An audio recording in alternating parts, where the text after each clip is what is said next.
Drop out rate पूरे देश में अगर आप देखेंगे किसी समुदाय का है तो मुसलमानों का है, जो चौथी जमात में, पांचवी जमात में अपना स्कूल छोड़ देते हैं। क्यों छोड़ते हैं?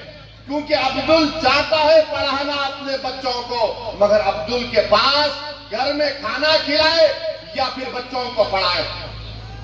तुमने प्री मैट्रिक स्कॉलरशिप को 9वीं क्लास से कर दिया, जबकि हम पुकार रहे कि अरे चौथी, पांचवी, छठी जमात में करो। तो नरेंद्र मोदी ने कहा नहीं नहीं, अब्दुल नहीं पढ़ सकता चौथी, पांचवी, छठी जमात, वो 9वीं जमात में आया तो स्कॉलरशिप मिलेगा। अरे अगर जो चौथी, पांचवी, छठी, सातवीं पढ़ेगा तो 9वीं को पहुंचेगा ना।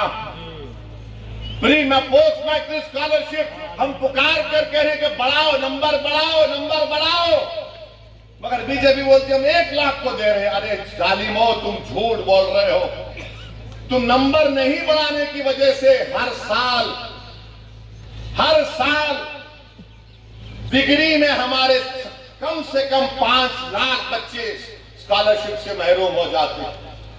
और बढ़ाने के लिए सिर्फ 1000 करोड़ की जरूरत है, 1500 करोड़। मगर मोदी ने बोलेंगे अब्दुल पंक्चर बनाता। मोदी जी, दलील देकर कह रहा हूं, झूठ नहीं बोल रहा हूं। आप मेरे दलील का जवाब नहीं दे पाओगे। अरे अब्दुल अगर गरीब है तो हुकूमतों ने हमको गरीब बना दिया।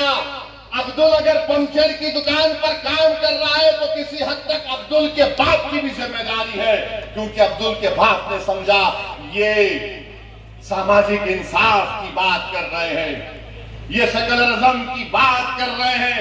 हमने सबका साथ किया, कभी सामाजिक न्याय पर दिया, तो कभी यादव मुसलमान इत्तेहाद के नाम पर दिया, तो कभी हिंदू मुस्लिम इत्तेहाद के नाम पर दिया।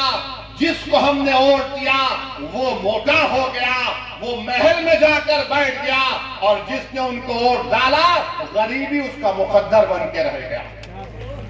तो अब आपको सोचना है कि आप किस तरीके से फैसला लेंगे।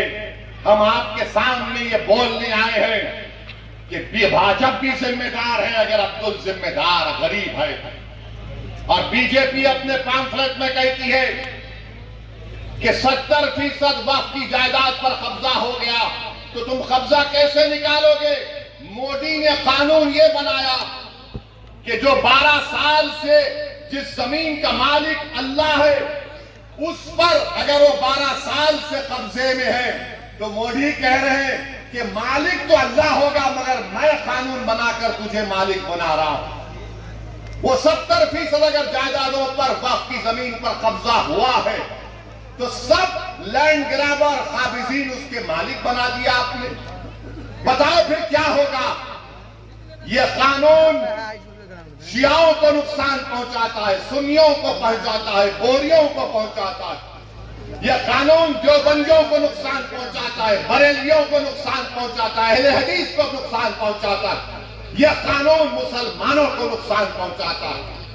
इसके लिए हम आपसे अपील कर रहे हैं कि all India Muslim personal law board ने जो एहतजाजी प्रोग्राम बनाया है, आप उसका साथ दें। आपने बत्ती गुल की थी, 15 मिनट के लाइट गुल कर दी आपने, किया था ना आपने। अब जब विधानसभा के चुनाव आएंगे,